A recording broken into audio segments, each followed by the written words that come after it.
Bueno, entonces vamos a ver rayos X.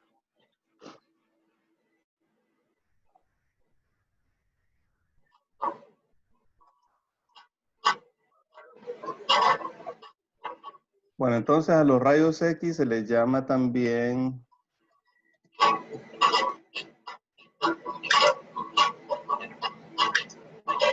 cierren el micrófono, please.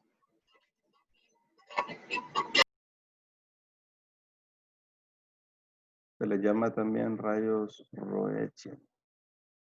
Porque un señor de apellido Roentgen, o sea, los descubrió su uso médico y se ganó el premio Nobel, no lo aceptó. Y entonces llevan el nombre de él también, ¿verdad? Rayos Roentgen. Bueno, entonces ya los rayos X, aquí tenemos los UV, los rayos X son más energéticos,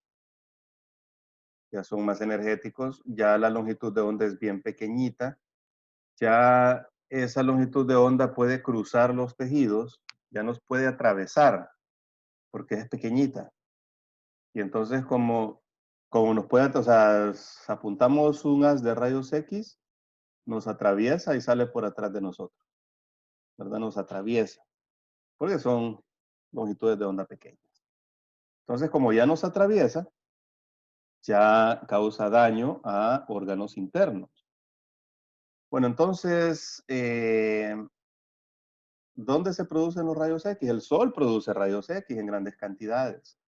Pero yo les dije que los rayos ultravioleta se quedaban en una parte de la atmósfera que es la capa de ozono, que está entre la troposfera y la estratosfera. Pero a medida que nosotros vamos aumentando la energía, vamos aumentando la frecuencia de las longitudes de onda, entonces esas longitudes de onda se van quedando más arriba en la atmósfera. Esta radiación X y la radiación que le sigue, que es la gamma, se quedan generalmente en la parte de arriba de la atmósfera, en la parte que se llama ionosfera, que es la capa más externa, ionosfera. Y precisamente se llama ionosfera porque tiene muchos iones, tiene mucho gas ionizado. Y está ionizado precisamente porque absorbe esta energía de acá, ¿verdad? La X y la gamma. Entonces, por eso se ioniza. Y no pasa a capas más bajas. O sea, mientras mayor la longitud de onda, más arriba se queda, ¿verdad? Entonces la ionosfera, por eso se llama ionosfera, ¿verdad? Bueno, entonces esa es la radiación X, la radiación gamma y partículas solares, un montón de partículas del Sol, que son partículas energéticas, se quedan por acá. Y luego la Tierra, como tiene sus campos magnéticos, ¿verdad? Tiene el campo magnético norte, campo magnético sur. Entonces, toda esa radiación, esas partículas también, ¿verdad? Se quedan ahí en la ionosfera y luego son atraídas hacia los polos. Y en los polos forman aquello que se llama aurora. Aurora boreal en el polo norte y aurora austral en el polo sur. Esas son partículas ionizadas, ¿verdad? Cargadas, partículas solares y partículas cargadas de la atmósfera por la acción de de los rayos X y los rayos gamma que se quedan por acá, ¿verdad? Entonces, claro, este campo magnético de la Tierra nos ayuda a que toda esta radiación no llegue a la superficie de la Tierra, porque la desvía, la deflecta, ¿verdad? Se queda ahí reacciona con la ionosfera y es desviada hacia los polos. Entonces, gracias a eso no nos llega, ¿verdad? Si no fuera por eso, nos tostamos. En el espacio, por eso hay que usar buena protección, ¿verdad? Por los rayos X, los rayos gamma y otras partículas solares que son energéticas. Entonces, sin protección se tuesta cualquiera. Se tuesta. Se cocina. ¿Verdad? Se cocina en un ratito por esta radiación, ¿no? Pero a la Tierra no nos llega. Ahora, ¿cuál es la fuente en la Tierra, la mayor fuente de radiación? Los rayos X son producidos por muchos cuerpos estelares, fíjense. Por ejemplo, por ejemplo, ustedes saben que nada escapa de un agujero negro, ¿verdad? Ni la luz escapa, porque la gravedad es bien intensa. Pero el agujero negro sí tiene radiación, o sea, radia rayos X. Todo se lo come, ¿verdad? Pero lo radia de regreso en forma de rayos X. Entonces son fuentes de rayos X. Y hay estrellas, cuasares, ¿verdad? Los pulsares, los cuasares son fuentes de rayos X. Enormes fuentes de rayos X en el espacio. En la Tierra no tenemos rayos X, ¿verdad? En la Tierra, la única fuente de rayos X, bueno, hay varias fuentes de rayos X. Uno, hay minerales que emiten rayos X, ¿verdad? Y rayos gamma. Entonces hay minerales. Eh, Hay fuentes industriales. La industria utiliza rayos X. Y el uso médico, ¿verdad? Entonces la mayor fuente de rayos X es el uso médico. Esa es la mayor fuente en la Tierra. Bueno, entonces como los rayos X atraviesan ya tejidos, pero no los atraviesan del todo, porque un tejido muy duro no lo pasan. Entonces, si nosotros tenemos aquí la mano, ¿verdad? Aquí tenemos el cúbito, la ulna y el radio. Ulna y radio.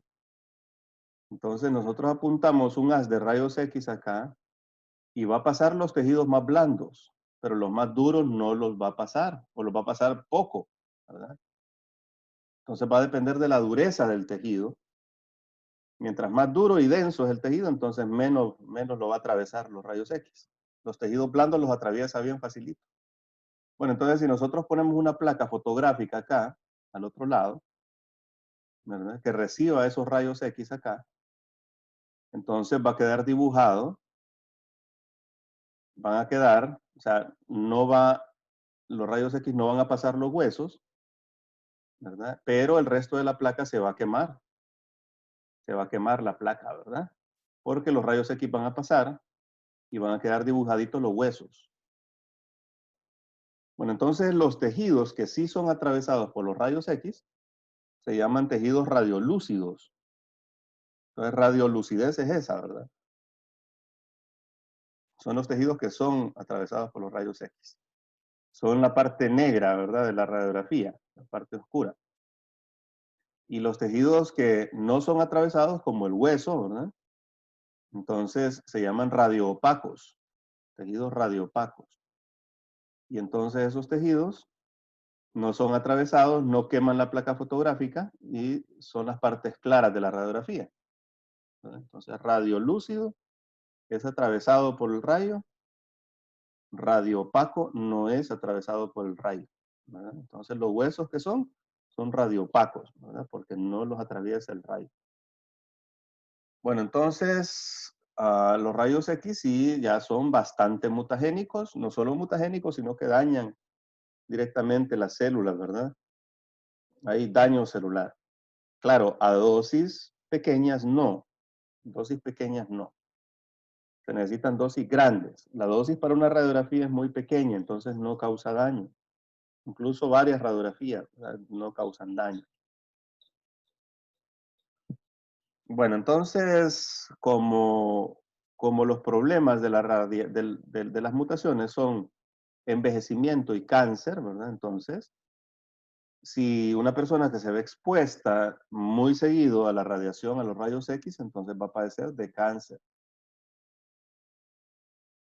Diversos tipos de cáncer, ¿verdad? Ya no solo de la piel, porque ya estos atraviesan los tejidos. Uno de los más frecuentes con la radiación es el cáncer de tiroides. El cáncer de tiroides es bien frecuente. Y claro, si esos rayos X están incidiendo sobre los testículos, ¿verdad? Entonces, va a aumentar la probabilidad de que esta persona tenga un hijo con algún problema genético. porque las mutaciones aumentan la probabilidad. Recuerden que las mutaciones generan variabilidad, pero aumentan la probabilidad de un problema genético, una enfermedad genética. Bueno, entonces ese es el daño que hacen los rayos X. Las medidas de radiación, hay varias escalas, varias medidas, varios que se usan, ¿verdad? Para medir radiación. Entonces, para los rayos X es común utilizar el rad, los rads, rads y milirads. Rads y milirads.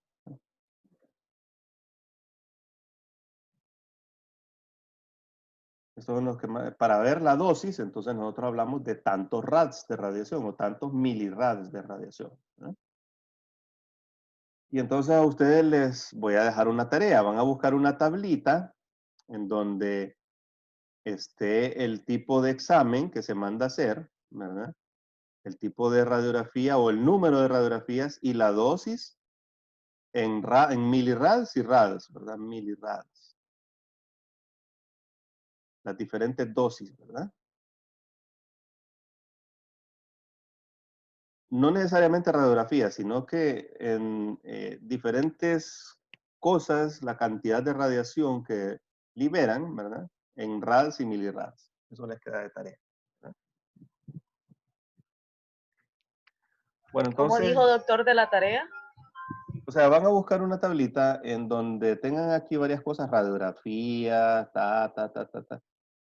que producen radiación, ¿verdad? Y cuál es la medida en rads de esa radiación, ¿verdad? ¿Cuántos rads o milirads produce? Eso lo pueden encontrar en internet, ¿verdad? Hay un montón de sitios, ¿sí? Esa es la tarea, ¿verdad? Bueno, como recordemos que el ADN tiene muchos mecanismos de reparación, ¿verdad? Tiene diversos mecanismos de reparación. Entonces, este daño por rayos X, el daño que causa en los tejidos en rayos X, los rayos X no son acumulativos.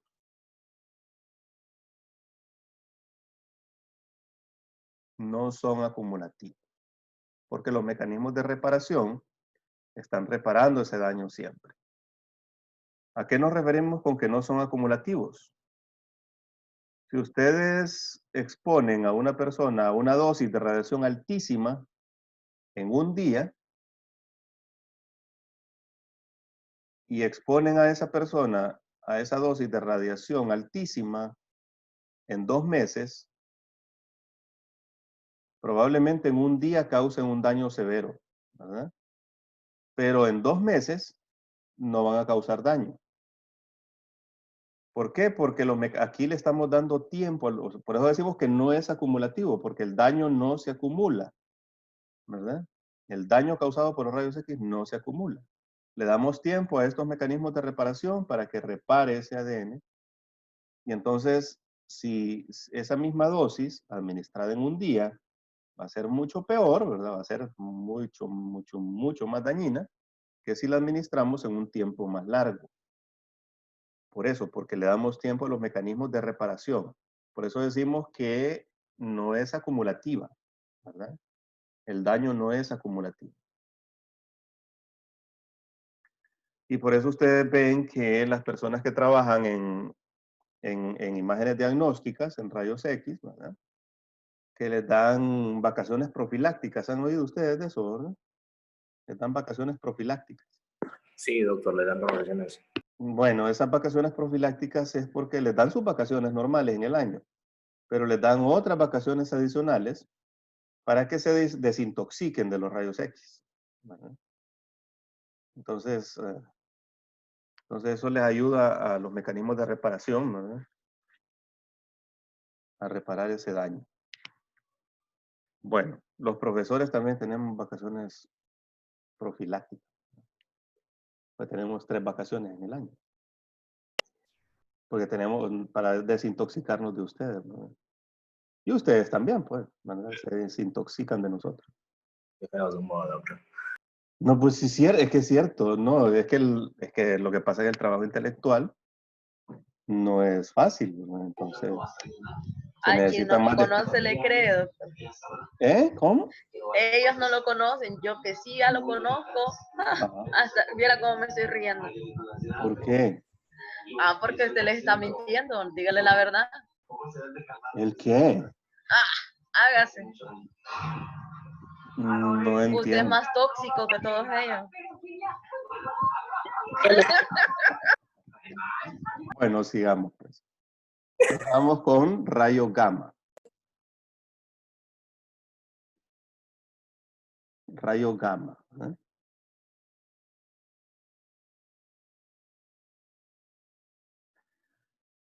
Bueno, entonces los rayos gamma son los más energéticos de todos. A la radiación X y a los rayos gamma, ¿verdad? A los rayos gamma se les llama radiación ionizante, por lo que dijimos, radiación ionizante.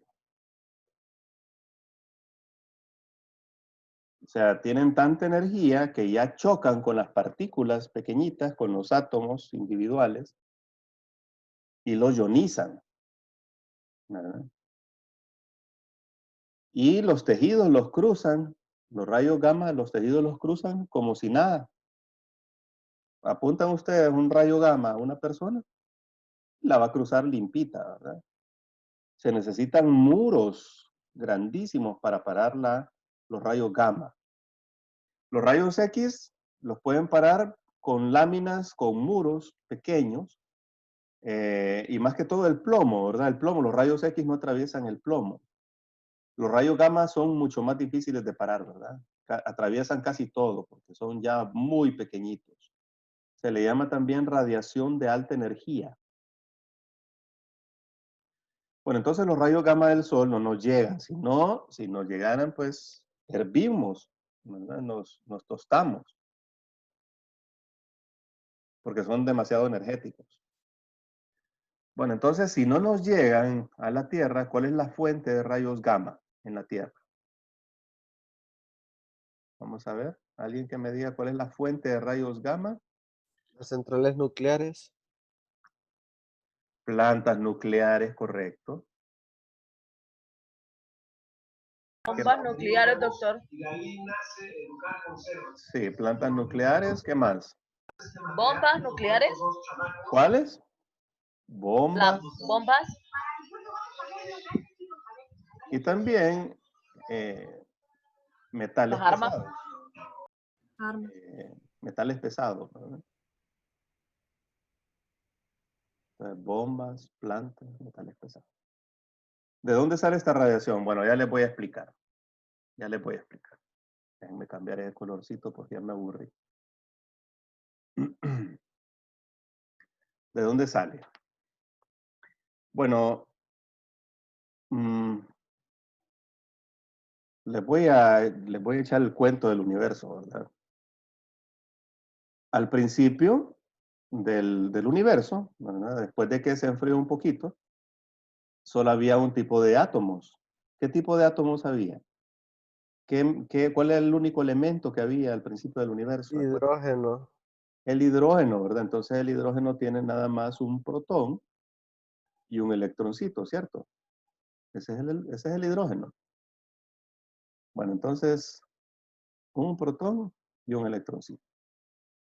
Luego, la materia estaba dispersa, pero la gravedad fue atrayendo los gases, ¿verdad? Gases de materia, lo fue condensando y esas condensaciones, ¿verdad? Comenzaron a comprimirse por efecto de la gravedad, cada vez más, cada vez más, cada vez más. Y entonces cuando ya tenían una masa crítica, entonces, bueno, ¿qué pasa si yo pongo dos átomos de hidrógeno juntos? ¿Se van a juntar esos dos átomos de hidrógeno? ¿Se van a juntar dos núcleos positivos? Este es un protón y este es otro protón. ¿Se No, van a juntar? No, ¿por qué? Porque tienen la misma carga, ¿cierto? se repelen. Se repelen, claro que sí, porque tienen la misma carga. Entonces nunca se van a juntar. Estos dos núcleos nunca se van a juntar. Pero en el interior de las estrellas, como la gravedad era tan fuerte, pero tan fuerte, entonces esa gravedad comprimió la materia de tal manera que acercó estos núcleos. Y los fue acercando hasta que a una distancia crítica, a una determinada distancia, comienza a actuar una fuerza. Comienza a actuar una fuerza que se llama fuerza fuerte. Y esa fuerza fuerte es muchísimo más fuerte que la fuerza electromagnética que repele los átomos, los núcleos. Entonces esa fuerza fuerte hace que se peguen los núcleos y entonces al pegarse liberan una cantidad enorme de energía, ¿verdad? La cantidad es enorme de energía. Y entonces el hecho de que se peguen estos núcleos crea un nuevo elemento. Bueno, después de esto viene lo que se denomina deuterio. El deuterio, ¿qué es lo que es el deuterio? Bueno, la gravedad pega un neutrón en un protón, ¿verdad? Y forma un neutrón. Y forma neutrones. Forma neutrones. Este es un neutrón ahora, ¿verdad? Y un neutrón más un protón más un electrón forman un átomo de deuterio. Entonces, la gravedad potente hace eso también, ¿verdad? Puede juntar electrones con los protones. Los fusiona, ¿verdad? Creando un neutrón y entonces el átomo de deuterio. Y luego también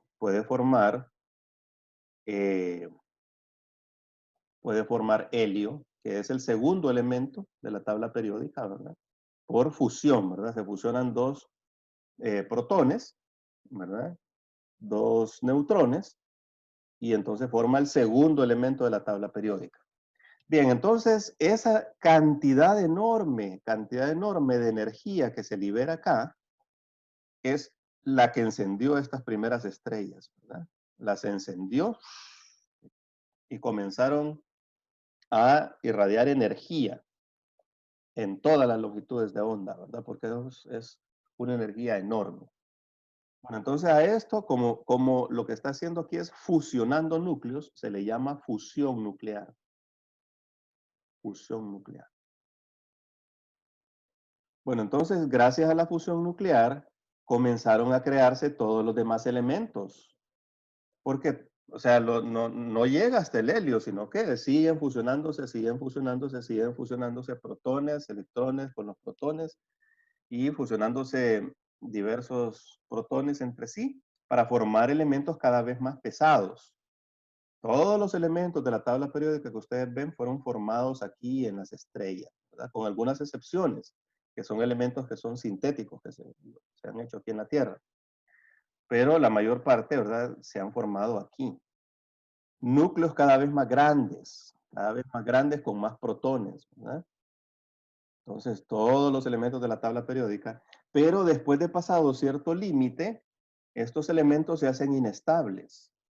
Por ejemplo, el uranio, ¿verdad? Tenemos el uranio 236, es un isótopo del uranio. Bueno, entonces el uranio 236 es inestable. ¿Por qué? Porque el núcleo es tan grande, ese núcleo es tan grande, que a veces escupe los protones, ¿verdad? Los escupe. O sea, lo suelta espontáneamente. Y entonces se forma un nuevo elemento. Cuando sueltan los protones, entonces se forma un nuevo elemento, ¿verdad? Por ejemplo, cuando se descompone, cuando se degrada el uranio, forman, ¿cómo es que se llama el otro? Plutonio, ¿verdad? Plutonio. Y así se van degradando, ¿verdad? Se van decayendo, decaimiento se llama esto. Y este decaimiento nuclear de los elementos, porque todos los elementos tienen un decaimiento nuclear, pero mientras más grande el núcleo, entonces más rápido ese decaimiento. Pero no es que es tan rápido tampoco. Fíjense que el tiempo que tarda un átomo de uranio en soltar un electrón y luego en soltar el siguiente, es exacto, es un reloj, es sumamente preciso y exacto. Entonces, el tiempo que tarda la mitad de una masa, tenemos una masa de uranio, y el tiempo que tarda la mitad de esa masa de uranio en convertirse en plutonio, se llama vida media del uranio. Y es bien exacta, vida media. Eso es bien exactito. Y entonces es tan exacto que se utilizan algunos isótopos radiactivos, el decaimiento de isótopos radiactivos, para medir la edad de algunas cosas. Ustedes saben que se utiliza el carbono 14, ¿verdad? Carbono 14. El carbono 14 es radiactivo, es un isótopo que es más inestable que el carbono 12. Entonces este carbono 14, analizando la cantidad de carbono 14 que hay en una muestra, entonces podemos saber el tiempo que tiene de haber dejado de estar en contacto con la atmósfera y mezclarse con el aire, ¿verdad? No sé. Pero ustedes miden esto, ¿verdad? Ven la cantidad de carbono 14 en una sustancia y pueden datarla. Y en eso se basa la datación de sustancias, ¿verdad? Bueno, entonces volvamos acá. El decaimiento, vida media de un elemento, ¿verdad? Todos los elementos están decayendo, ¿verdad? Los que son más inestables, como el carbono 14, decaen más rápido. El carbono 14 está decayendo hacia carbono 12. El uranio es el plutonio, ¿verdad? Y así. O sea, unos minerales, unos elementos se están convirtiendo en otros elementos. Unos isótopos se están convirtiendo en otros isótopos. Bueno, entonces esto es todo lo contrario de esto, ¿cierto? Esto es lo contrario de esto. Y también genera energía. O sea, la energía se genera tanto cuando se juntan los protones como cuando se separan, ¿verdad? Entonces, cuando se separan los protones, también liberan energía. No la misma cantidad que la fusión, pero también se libera energía. Esto se llama, es todo lo contrario, es la fisión nuclear. Fisión nuclear. Así se denomina.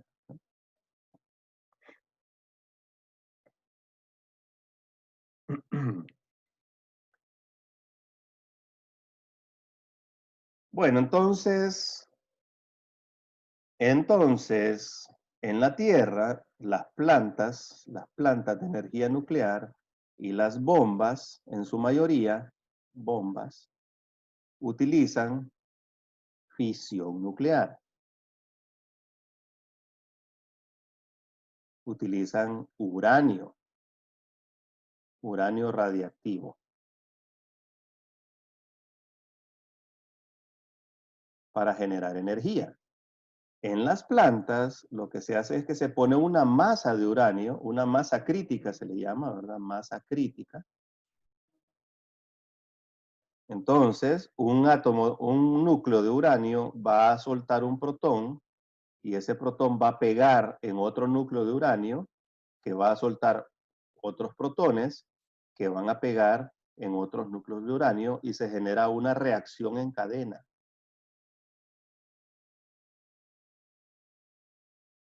Y esta reacción en cadena genera energía, ¿verdad? ¿Qué tipo de energía? En su mayoría rayos gamma, ¿verdad? Radiación gamma. Pero genera otros dos tipos de energía, radiación alfa y radiación beta. Pero estas son partículas más grandes. Las alfa creo que son positrones y las beta no recuerdo qué son, ¿verdad? Entonces, esas partículas son energéticas, genera energía en forma de partículas, radiación gamma y esta radiación que tenemos acá. Bueno, entonces en las plantas nucleares esto se controla bajando la temperatura con agua, ¿verdad? Enfriando. Entonces, si se mantiene frío, ¿verdad? Hay una reacción en cadena controlada. Se mantiene una reacción controlada. En las bombas, esa misma reacción no se controla. Hay una reacción en cadena, pero no controlada, sino que es explosiva. Entonces, si no se controla, hay una explosión. En la Tierra utilizamos también, o sea, utilizamos también, hay también bombas de fusión nuclear. Fusión nuclear.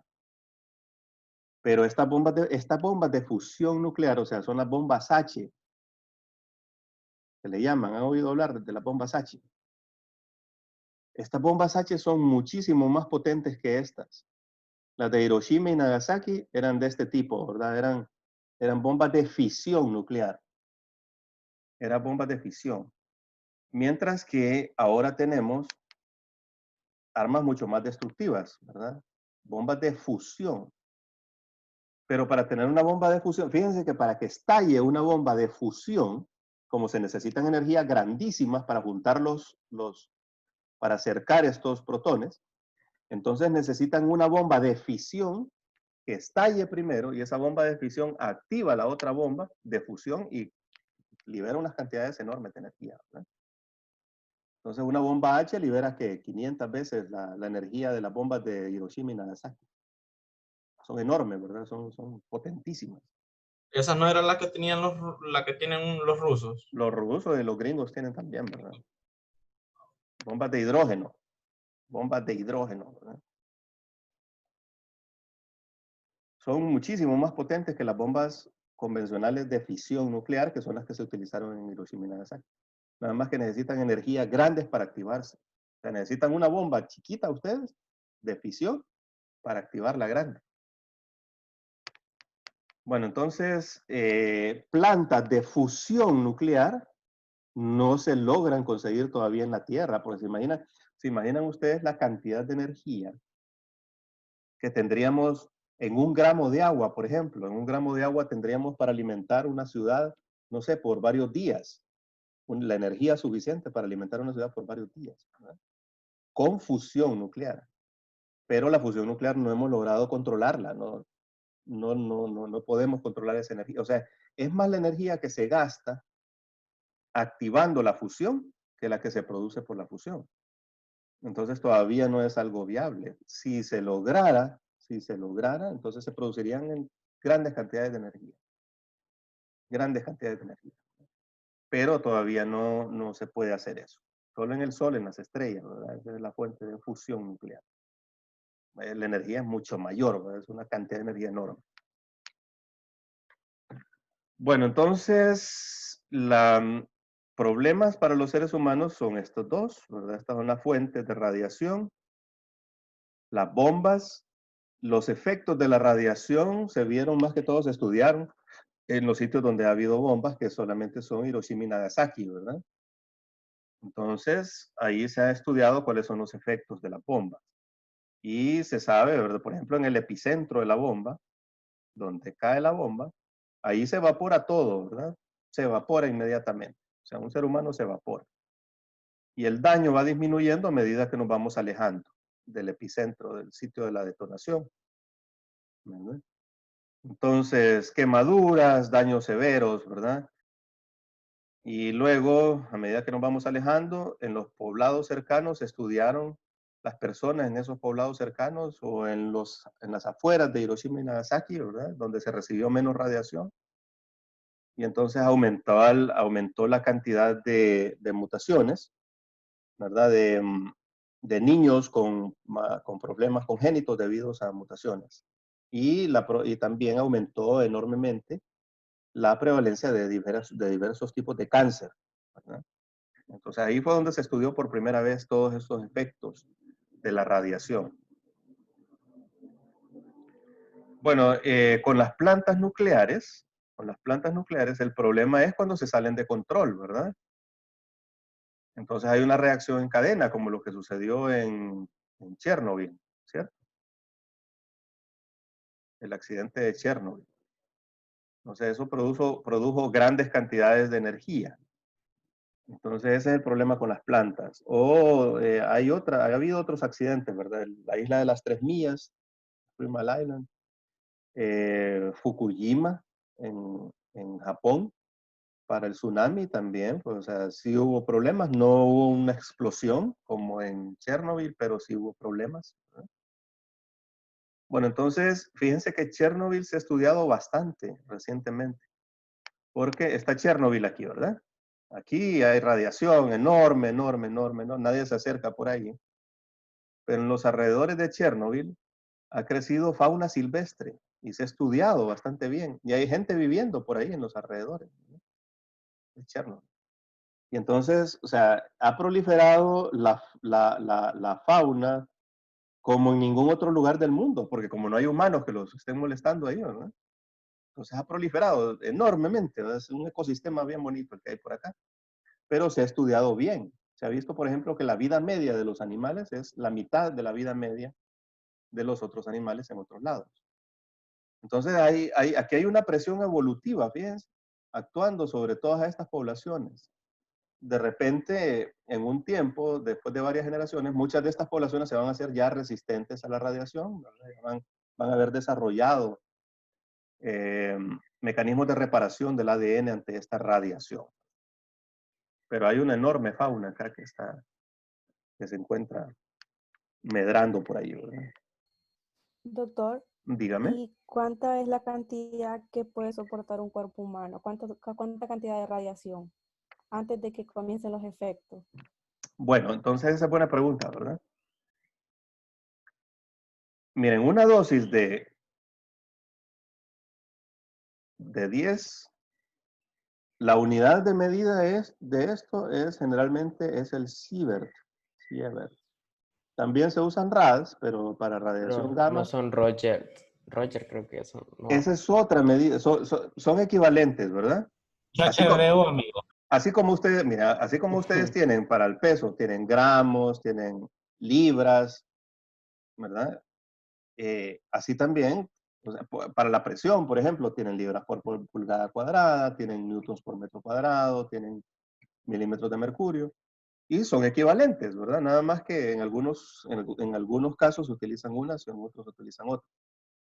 Bueno, entonces medidas de radiación, los rads, los roentgens,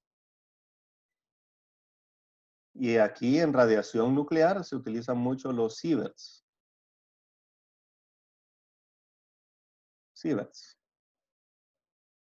¿Verdad?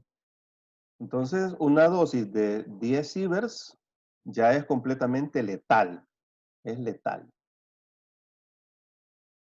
O sea que usted, bueno, hay casos, no sé si ustedes han leído, de un señor que estaba haciendo unas experimentaciones en el laboratorio y cometió un error y se produjo un estallido de radiación. Pero el señor bien, pues, bien, ¿verdad? Pero al ratito, se murió. Bueno, se murió. Entonces, 10 En sieverts. México hubo también un problema, pero con una máquina médica. Se anduvieron regando partículas por todo un distrito. Ajá, también hubo un accidente, ¿verdad? Sí, pero Sí, fue que pidieron una máquina, la máquina no la pudieron usar, la guardaron, el de mantenimiento llegó, picó el núcleo y se la llevó en su carrito a venderla como chatarra, la vendieron como chatarra y fue. destruyeron por muchas partes varillas con radiación, que se construyeron muchas casas alrededor de México. Entonces estuvieron bastante tiempo así y se dieron cuenta hasta que las varillas llegaron a Estados Unidos y pasaron por un laboratorio que mide la radiación. Ahí se dieron cuenta. Pues, sí, imagínense, o sea, que hay un montón de gente en México que no sabe que está viviendo, que la casa tiene varillas con radiación. Y es probable que esa gente, ¿verdad?, sujeta a esa radiación, de repente comience con cáncer y todo eso, ¿verdad?, con problemas, porque no sabían. Qué cruel es. Bueno, entonces tarea también, ¿verdad? Les dije que buscaran aquella tablita en RADS. Busquen también en sieverts, ¿verdad? Los daños que causan diferentes dosis de sieverts. Dosis pequeñas, lo que dañan más son los epitelios, aquellos que tienen un gran recambio celular, ¿verdad? Los epitelios, el epitelio gastrointestinal, la piel, el epitelio testicular, ¿verdad? O sea, las células testiculares que están en continua mitosis. Entonces, esas son las primeras en ser dañadas con dosis bajas. Y a medida que vamos aumentando la radiación, entonces va aumentando también el daño a los tejidos. Y ese causa daño no solo al ADN, sino que causa daño a todo. Las proteínas las naturaliza, o sea, causa un daño tremendo, ¿verdad? Bueno, entonces eso les queda de tarea, ¿verdad? Buscar esas dosis. Ahí cuando hay un accidente nuclear, ustedes ven que les dan tabletas de yodo a la gente, ¿verdad? les dan yodo, porque en las plantas utilizan mucho yodo radiactivo. Y entonces el yodo radiactivo, cuando al ingerirse, ¿verdad? Al entrar al organismo, se va a la tiroides y crea cáncer de tiroides. Entonces el yodo normal, las pastillas de yodo desplazan ese yodo radiactivo para que no capte ese yodo radiactivo, ¿verdad? Lo diluya y no cree cáncer de tiroides. Entonces, ustedes han visto, ¿verdad? Dan pastillas de yodo cuando están cerca de... Sí, se ve bastante en la serie de HBO. No sé si la ha visto usted. ¿Cuál? No, es que yo nunca he La visto serie una de serie. HBO. DH, Chernobyl. ¿cómo se llama? Chernobyl. Chernobyl. Es buena. Súper bueno. Ahí se ve todo eso. Sí, bueno, miren, yo nunca he visto, jamás en mi vida he visto una serie completa. Bueno, una serie no la he visto. No, sí, esa es pequeña. Creo que son 5 capítulos, creo. Pues sí, yo No no me acuerdo vi cuántos un son. capítulo. Bueno, un capítulo tal vez de algo. Es buena. Dicen Se ve que todo ya eso de se lo que está Sí, explicando. todo el mundo ve series, pero yo no veo series. Nunca no he visto ni una. No sé por qué, ¿verdad? Tal vez no tengo tiempo, no, me aburro. es que estoy viendo No, que ni yo no soy mucho de series, pero esa sí me llamó la atención. Una porque es corta y es bien interesante, la verdad.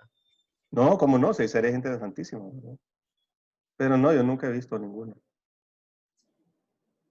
No sé, no tengo vida de eso. Bueno, bueno, entonces no hay preguntas. Ya vimos toda la radiación electromagnética. Ah, ustedes han oído el problema de los... Tenemos ondas de radio. Han oído hablar de que ya viene la tecnología 5G, ¿verdad? Ahorita la que tenemos en los celulares es 4G. Pero la 5G va a ser, le va a poner la pata a 4G. Porque va a impulsar el Internet de las cosas. O sea, vamos a poder platicar con el carro nuestro, a donde esté, con la refri, con todas las cosas, ¿no? Y se van a poder comunicar entre sí las cosas. Y van a crear un nuevo tipo de inteligencia artificial porque va a haber una conexión entre todas esas cosas y van a poder pensar, ¿no? O sea, algo alucinante. Entonces es la tecnología 5G. Pero no la quieren implementar porque, o muchos están en contra de implementarla porque podría, o sea, como involucra antenas en todos los sitios, ¿verdad? Son antenas seguiditas, lleno de antenas todos lados. Entonces se va a inundar todo de radiación. Microondas, supongo, ¿verdad? Porque están en esta banda de acá. Y entonces recordemos que estas... abajo, ¿no?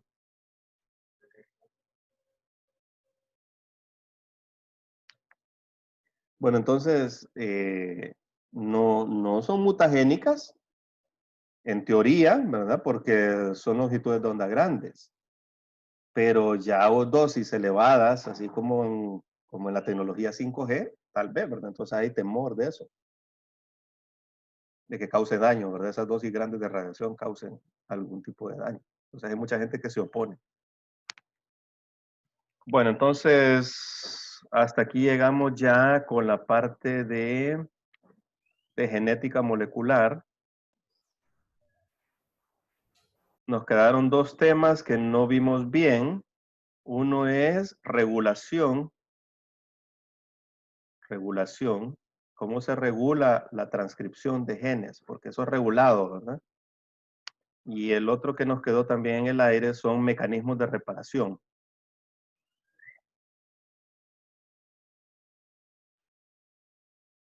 Eso nos quedó pendiente, ¿verdad?